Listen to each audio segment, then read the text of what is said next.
Assalamualaikum warahmatullahi wabarakatuh. Waalaikumsalam warahmatullahi wabarakatuh. Sugeng dalu sederek-sederek ingkang kula tresnani.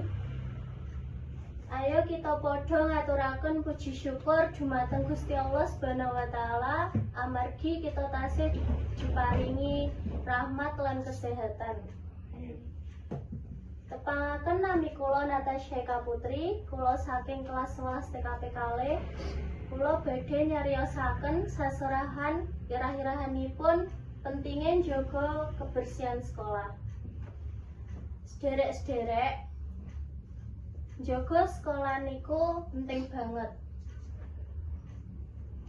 Amarga yen sekolahan resik, gawe kita sehat lan semangat nganggo sinau.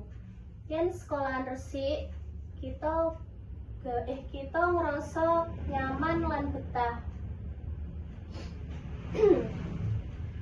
Jaga kebersihan sekolah iku saka bab cilik, kayata mbuang sampah ing panggone, resik-resik kelas lan ora nyoret-nyoret tembok.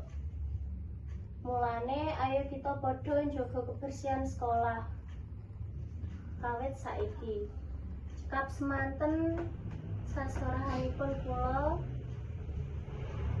yen kathah lupute kula nyuwun pangapunten. Wassalamualaikum warahmatullahi wabarakatuh. Waalaikumsalam warahmatullahi wabarakatuh.